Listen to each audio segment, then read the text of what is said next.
Welcome to the Times of Israel's What Matters Now, our weekly deep dive into one issue facing Israel and the Jewish world. I'm Deputy Editor Amanda Borschel-Dan, joined by three wonderful women who will introduce themselves so you can get to know their voices, starting with...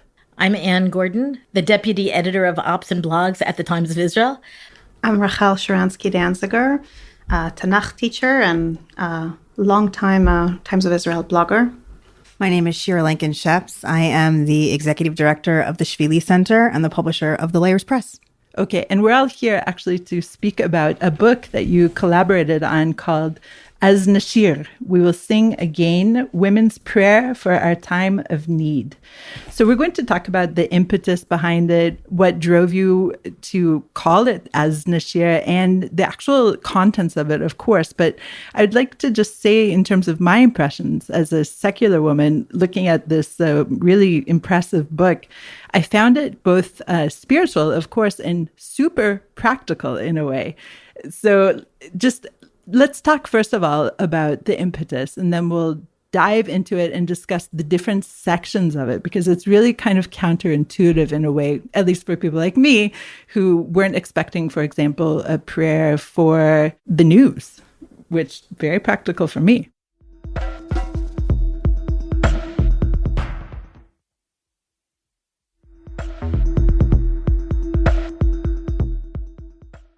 All right, so who started the project? Who got the ball rolling? I did. You know, many of us have had different reactions to October 7th. I'm a clinical social worker by training, and I spent a lot of time deep in my own sense of trauma as a reaction. And one of the things that I noticed about the way that I was reacting to October 7th was this deep, obsessive need to be prepared.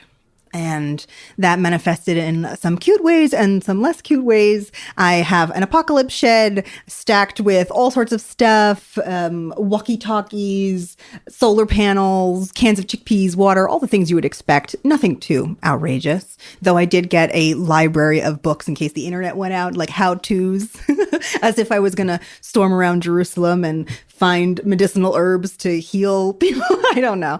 So I thought about preparation a lot. And on the seventh day of Passover, which is the day that the Jews crossed the Yam Suf in Egypt, I woke up on the seventh day, and I was thinking about that. And I was thinking about Miriam the prophetess, and I was thinking about how she and the women, the Midrash talks about how the women were prepared for redemption. They brought their timbrels and their instruments because they knew that there would be a moment to celebrate.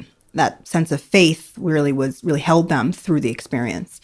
And so I thought about spiritual preparation. And I also thought about how the sages tell us that the final redemption will mirror the original redemption from Egypt. And that redemption happened because of the Nashim Sadkaniyot, the righteous women, the women who believed. And I thought to myself, well, maybe there's some spiritual preparation we could do to maybe hasten that process so that we could get out of this situation that we find ourselves in. And that's how Az Nashir was born. I really love how it's called We Will Sing Again. And obviously the echo is the Nova Dance Party. Am I right, Rachel? Yes, of course. And we were all moved, I think, by We Will Dance Again. And I saw after Maya Shem was released from captivity and she got this new tattoo, We Will Dance Again. And I don't remember now already. It's buried deep in 4.5 months of brainstorming and nonstop work on this book. So I don't remember exactly how it came about, but we all felt that we want to convey a sense of future orientation and that we all want to project a sense of communal work, that it's not each woman writing her own prayer, praying her own prayer. We're coming together. So it's written as Nashir, Leshon Rabim Atid. Future plural. Exactly. Right. So it is a collection of different women's voices, just staying with you for a second, Rachel, but it seems remarkable that all of this came out after October 7th. Is that correct? All of it was written after October 7th?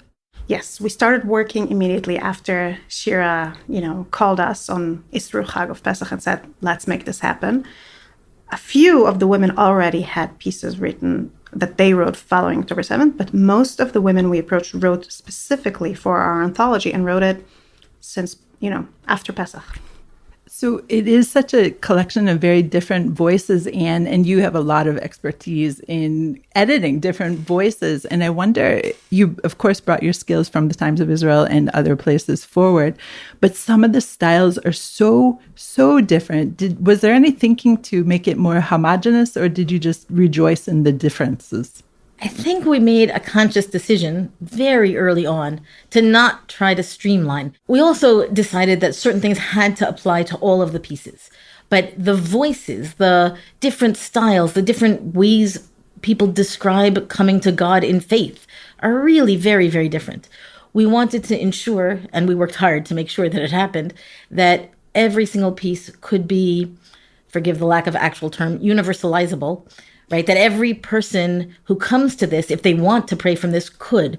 That it wasn't so personal and so individual to the person who wrote the tefillah, to the prayer, that somebody else couldn't make use of it. Because then what are we doing? So that was tricky. We workshopped the tefillot. Each of us worked with different people of the 55 contributors to make sure that the voice was true to each person and yet also available to the next person who would come along. Rachel, chime in here. I want to add that that said, and we did work very hard to make it like that, there are several prayers that are an exception to the rule, specifically prayers that were written by a bereaved wife and a bereaved mother. And God forbid that all of us will be able to pray for them. But we did, even in those prayers, we tried to make sure that they were applicable to anyone in this situation, at least. There's a deep history, of course, of women's spirituality, less so in terms of canonized prayer. Of course, we have in the Bible a couple different examples. You mentioned Miriam and her timbrels, right? But I wonder if you drew on other traditions as well when you were starting out here. I mean, not to be heretical, but maybe even witchcraft in a way, because some of these prayers are, I don't know, somewhat wish fulfillment in a way, as I'm reading them, of course. I'm going to address the question of the heresy about women reciting tefillot or writing their own prayers. And the witchcraft thing, I think we'll have to come back to. But no, it's not. We're not innovators in that way. Our innovation is putting it together in a book right now for this time, under these circumstances and these terrible need for prayers. But from the 16th century in Ashkenaz, the Franco-German arena of Europe, and I think maybe even longer before that in the Mizrahi Eastern lands of Jewry, right? The Sephardic Jewry. Again, these labels are a little amorphous. Women wrote tefillot. They wrote their own prayers. A lot of them in Yiddish or in Ladino or in whatever mother tongue happened to be in the given area, because women weren't always literate. And if they were literate, that didn't mean that they had the nuances of biblical text always at their fingertips, as some of the male paitanim, the poets of the liturgy throughout the generations. But no, this is following in their footsteps, and very, very consciously so. We are not trying to replace the Siddur. We come at this with a very traditional bent, and then bring our own new voices and sponsor new voices to this. Shira Lankin Sheps, a prayer for the north of Israel, written by the editors. God, the north of your country burns. Cities abandoned, villages hit by missiles, men, women, and children in danger, as sirens blast through the mountains of the Galil and the Golan. Do not leave your lands to this fate. Restore the fresh air and serene vistas, the industries and economies that support life in these regions. Bring our people home, and let the sounds of children's laughter and hope fill the mountaintops and valleys once more. Again, I don't mean to be heretical in terms of the wish fulfillment being some kind of witchcraft, but what is prayer? Well, I just want to say that Anne gave a really great historical look into the history of Jewish women writing their own prayers. Jewish men also wrote their own prayers. They're called trinas, or trinot in Hebrew. And supplications. Yeah. And basically, you'll find them on most bookshelves in Jewish homes all around the world. The reason why they were written is because Jewish women weren't always literate in Hebrew or Aramaic, which was the original language of prayer. And so they wanted to write or pray in their own, what they called Mama Lashon. And so they wrote prayers for themselves, for being in labor, for the Brit Milah of their son, for a bar mitzvah, for baking bread, whatever it was. They wrote their own prayers in their own language so that they could understand their prayers. So actually, we're participating in a Masorah, a long historical tradition, for hundreds of years that's been actually canonized. I mean, not canonized like the Bible, but we have large, consistent books of women's prayers that have been written by women for a long time. And so I had been studying Tchinas for another project that I was working on, actually with Anne and Rachel, for several years. And I actually began a practice before October 7th, but it really strengthened after October 7th, of writing my own tefillot every day in my journal. It was a journaling practice. It was like a mindfulness meditation practice. And I realized that what I was doing was something that was really helping me, but that was tapping into Jewish women centuries back. My family is actually from Prague. And we've got a big one, a big fat one in an old leather bound book with very yellowed pages. And it's a tradition that we were very happy to be a part of. No, I know deprecation again, but I just do wonder, what is prayer? Because what is the difference between prayer and these ideas of asking for wishes to be granted? Because some tchinas, as you say, supplications kind of do sound like they follow along the boundary there. So Rachel, tell us, what is prayer? There's a midrash that says that there's 10 languages of prayer. I can say that in this book, there's at least 55. I've been thinking about this question a lot. I think that when we came to this project, we all assumed we know what we're talking about when we talked about prayer. We discovered very quickly that we don't agree amongst ourselves regarding what prayer is. I can say what I learned just through the process of working with all these women and putting it together is that prayer comes in many forms, many more than 10. But one thing that always runs through it is the choice to take something that is yours in this present moment, your emotions, your feelings, your distress, even your Thanksgiving, your feeling of Thanksgiving, and connecting it to something that goes beyond the horizons of the present moment. And sometimes it's just to God. It's just expressing your distress or your Thanksgiving to God or to a higher being or whatever. Sometimes it's to the past, when you're anchoring it to events that happened to you personally or historically to our people or to the world in general.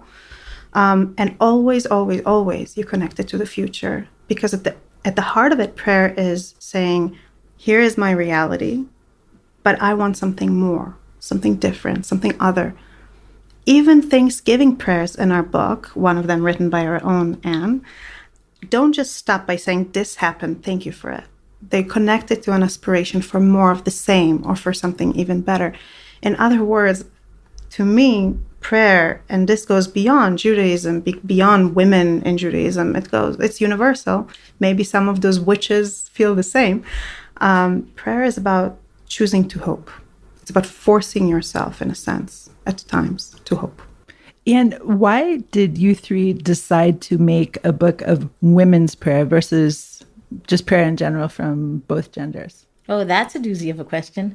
Okay, I think it's important to state that we're all coming from orthodoxy within Judaism. And like it or not, some people like it, some people don't. The women's experience of prayer in orthodoxy, in Orthodox Judaism, is dramatically, inherently different from that of men. Not necessarily in terms of their connection to God, but the actual experience of, are you a regular at a minyan, right? In a quorum at a synagogue. Not every man goes to synagogue, and some women do. But the majority, right, there are synagogues that have the women's section closed during the week, but the men are alive and ready to pray. So I think that the recognition that there's a lot of homebound, not lonely, but alone prayer that happens for women changes the nature of even the words that you say. If your experience of prayer is always or primarily communal, then what you're going to say is those group prayers, or you have time to say a silent prayer, and then you come together and again, you work together with the voices, and there's a verse, Barov Am Hadrat Melech, in the multitudes we come to praise God. So yeah, that's great. But what happens when you're not in the communal prayer and you aren't in the situation to do so? Do you not pray? I think we all know that people pray across the board. There's no atheist in a foxhole, right? All of that. And I feel like to some extent we've all kind of been in that, to greater and lesser extent, of course, in that foxhole over the past year. People have been praying without words. And I think that that's part of what happened. We wanted to be able to shift those tables and be able to give people who want to have words, the words. And so we tapped into all these writers and poets and religious leaders and activists and so on, teachers of Tanakh, to come forward and provide words on topics that we knew were relevant to so many people. It's really interesting. Again, I'm not a regular prayer type person, but I always kind of suppose that people who pray 3 times a day say the words, but the words kind of become an after a while, that you kind of meditate above the words. Perhaps it depends on different people. And so by creating new words, you're making an opportunity for more intention when you're actually reciting them. Would you agree with that, Shira? I think that's a really interesting point. For us, it was about how can we reach into the homes of the women living here in Israel and make them feel seen, make them feel like their experiences are seen. Because something that we've been talking about a lot, and a lot of women have discussed with us over the last year, is that the female experience of the war may be drastically different from the male experience. What came out of it, or what responsibilities fell on our plate, may have shifted and may look very different to our male counterparts. And I think, I have one of our friends, Zipporah Lifshitz, who's in this book. She all year she was talking about cities of women, that when the men left to go to war, that all was left were cities of women who were leading their families, leading their communities, leading their households. Their experience of motherhood went far beyond their biological children and expanded and stretched us beyond what maybe many of us have ever done before or physically were capable of doing or found ourselves doing anyway. And I like to say that there's a lot of loneliness in leadership. And I know that I had the experience when I read this whole thing again on Yom Kippur, and after reading it many, many times, but I read it as a reciter as opposed to an editor on Yom Kippur. And I just felt so seen by the women in this book, the 52 contributors beyond the 3 of us. I felt like they understood what I had felt, and I felt so significantly less alone. And it really was tuned to the female experience, whether you were a soldier out at war, whether you were a mother whose motherhood expanded, whether you were a grandmother, whether you were a single woman dating, or a woman struggling with infertility, or a mother of a soldier, or a wife of a soldier, or someone who loved soldiers, whatever it was so tuned. And as Rachel likes to say, it became like a shared song. And that is so incredibly feminine and so incredibly powerful and healing. And I think that's what we were trying to do. It is really a we can do it kind of, with the arm muscle clenched moment in terms of you guys taking on this project of a prayer book. But Rachel, Shira mentioned several of the different aspects that are touched on within the book. Can you drill down a little bit into how you guys divided it up? Sure. I should start by saying that we had a vision already from the get-go when we brainstormed in the beginning, that we wanted to make sure that it's not, as Shira put it at the time, a lot of prayers about being afraid of while under rockets attack. We wanted to make sure that it will touch upon a very broad spectrum of our experiences, both very general and national things like, a prayer for the North, a prayer for the South, a prayer for our soldiers, a prayer for the captives, for the hostages, of course. But then we wanted it to delve also into our hearts, into how we deal with our emotions, into our homes, into our relationships. So when we encouraged our writers to write about these many varied topics and not just we were worried they will stick to the obvious. I have to say we didn't have to do much pushing. In the end, people really wanted to write about where they're at.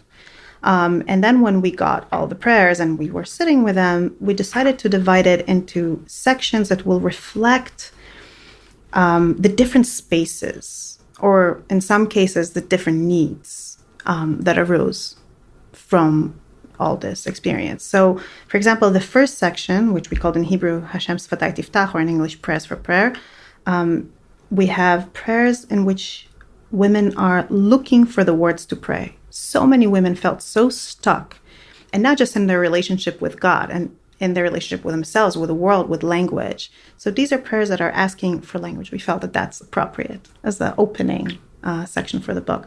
Then we had some prayers that are for daily life, just starting from the morning, ending in the evening, with all kinds of things that we do on a regular basis and that we may want to infuse with more intention and more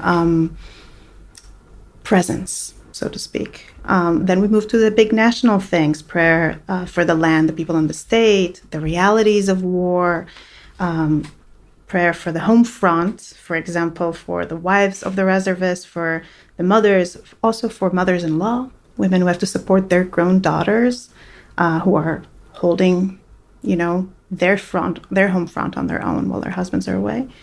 We turn to motherhood, or to parenting, I should say, and war. We turned to mourning, and that's when we started to pull inwards with prayers that focus first on women's life cycle, pregnancy and fertility, on the religious commandments that are particular to women. And from there, we went deep through Shabbat into our emotional life, into our relationship with God. We have a whole section called Dialogue with the Divine, in which we talk about our relationship with God per se, because so many of us feel betrayed, frankly, and angry, or lost, or don't know where we stand anymore. And we wrapped it all up by making room for prayers about these days, the holidays, the days that are supposed to be happy and, awesome in the real sense of the word, but are now also echoing with trauma.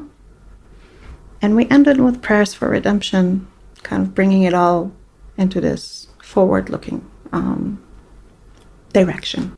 And chime in here. I just want to add that as much as this is a book that we envisioned as by women, for women, it's not to say that men can't use the book. I imagine that, there's a prayer for going to the mikveh, right? The Orthodox practice of dunking before marital relations. I imagine that might not be a man's cup of tea. But for the rest of them, you want to find the words to pray. By all means, the fact that it's written by a woman should not hold you back. A friend of mine picked up the book, and he then told me, I related to a lot of the prayers in this. I recited them as written in the female voice in Hebrew. I figured God can edit. I love that. But speaking of editing, actually, Anne, I want to ask you, I assume all of you did the editing, but I know Anne's skills, and she's great. And it was in Hebrew and in English. And yes, as Rachel just said, Hebrew is a gendered language. So while on the one hand, you want it to be a universal prayer, obviously having it in a gendered language means that the market is a little bit more narrow, except for your very enlightened friend, Rachel.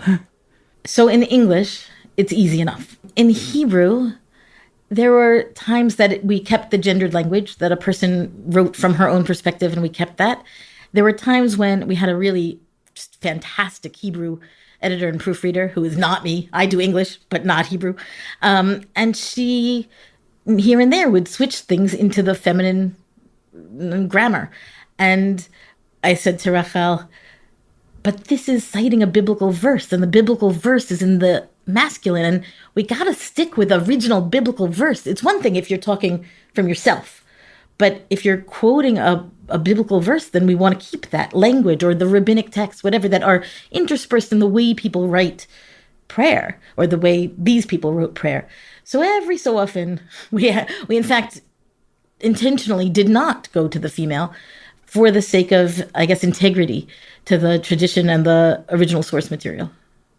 This book is intentional in every single word, in Hebrew and in English.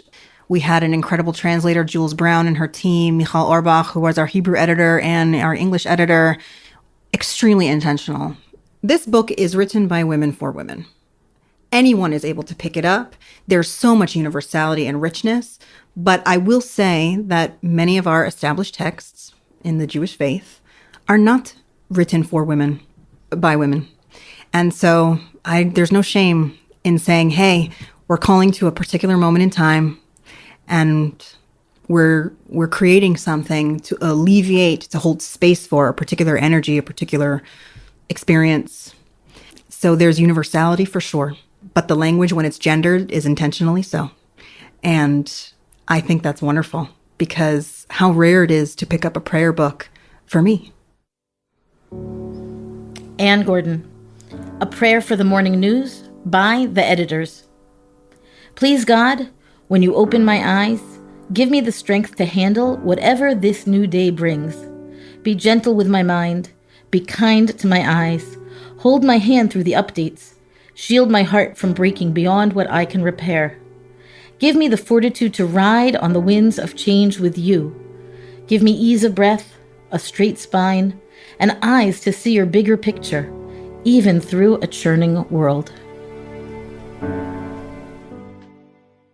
I've seen a lot of the buzz on social media about this, friends of friends and Facebook friends and real friends, of course, obviously.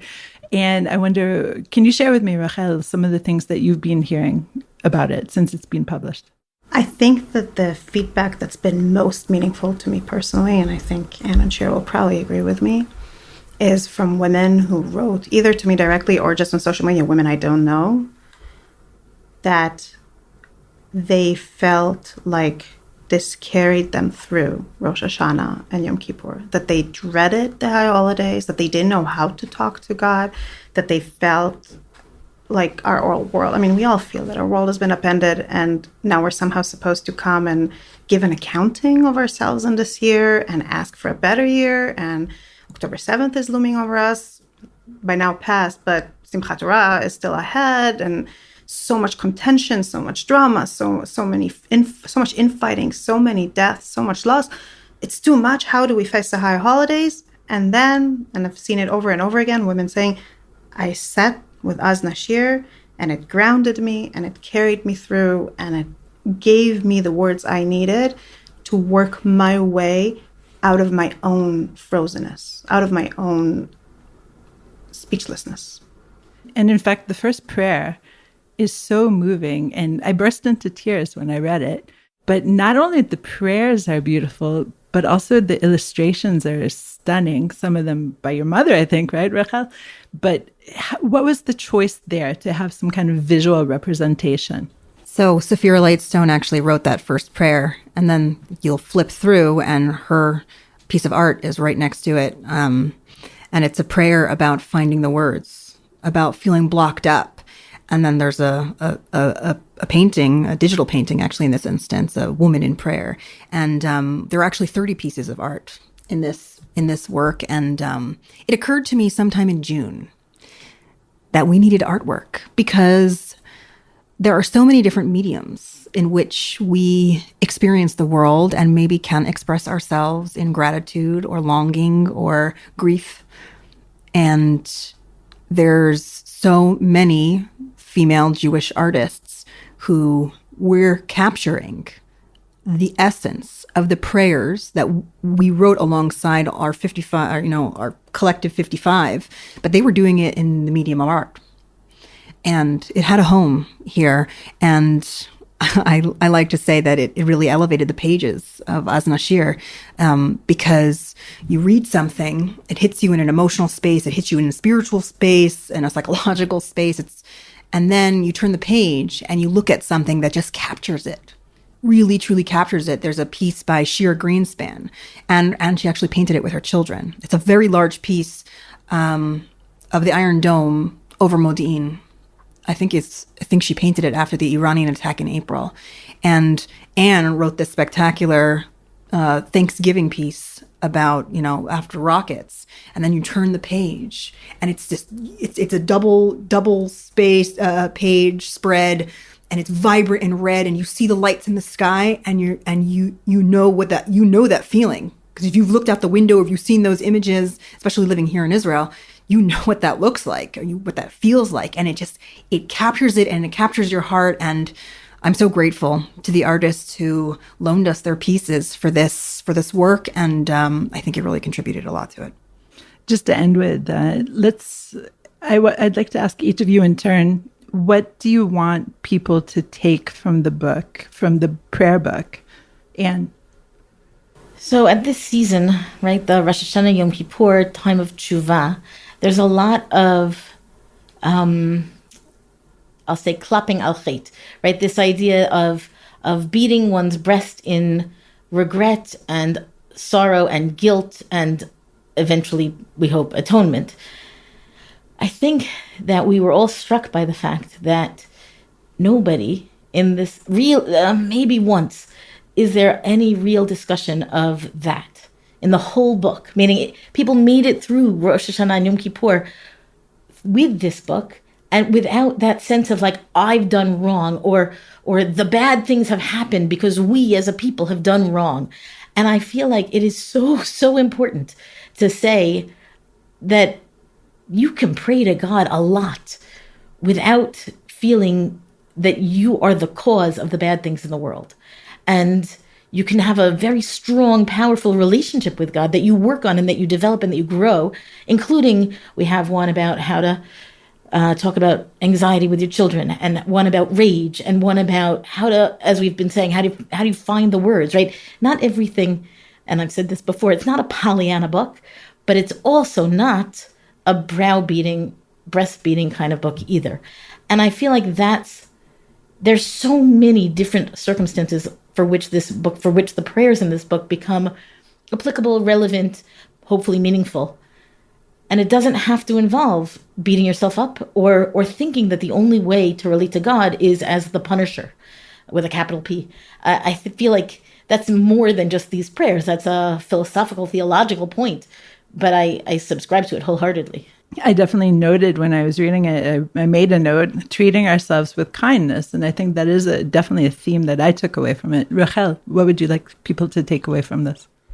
Strength and a sense of agency. And I'll explain why. For me, if Shira said that her response to October 7th was this need for preparedness, my response was the need to feel that I have a choice, that I shape my reality, because I felt like that was taken from us. Both individually, we found ourselves in circumstances we didn't create, and nationally, I thought I know where we are and who we are, and Israel for me was a place where the Jewish people have the agency to shape their fate, and suddenly our enemies sprung this surprise on us, and I felt I lost it. And for months, I walked feeling weighed down by this loss of agency and by feeling like I'm not a victim per se. I didn't lose anyone directly related to me. My husband is not in the army. I had it good as it gets. But I lost my sense of who I am and how to interact with reality and how to shape it. And I've been countering it and working through it in many ways, through volunteerism, through writing, through helping other people in many different ways. I want women reading this book, and men, if they can count on God to edit the gendered language for them. I want people reading this book to come out feeling like they regained a sense of their own agency, like by choosing to pray, by choosing to look up from the present moment and connecting it to the past, to God, to other people, to the future. They're making the choice to hope, to strive, to shape reality. I hope that some of the sense that I got from working on this book of regaining direction, regaining intention in the way I manage my time and myself will also come through to people reading it and give them strength at this time. Shira, take us out here. For me, this book is about resilience and community. How can we come together as a community of women to lead each other, to support each other, to heal each other? And I hope that the women today, right now in 2024, who are reading this, will feel like they belong to something bigger than themselves, and that everything that we're living is something that's bigger than us, and then finding hope in that space. Secondly, I think about 50 years from now, when somebody finds this book, scholars study this book as a first source for who we were in 2024, the generation of women, and what we believed about ourselves, what we were dedicated to, how we spent our time, how we offered love and generosity and kindness to each other. It's a testament to who we are today. And also the resiliency. The people will ask, how is it that they survived that year? This is the answer. And it's very humbling to be a part of this project for that reason. Thank you, all three of you, for joining me today. Thank you for having us. Thank you. Rachel Sharansky Danziger, A Prayer for Focus, written by myself.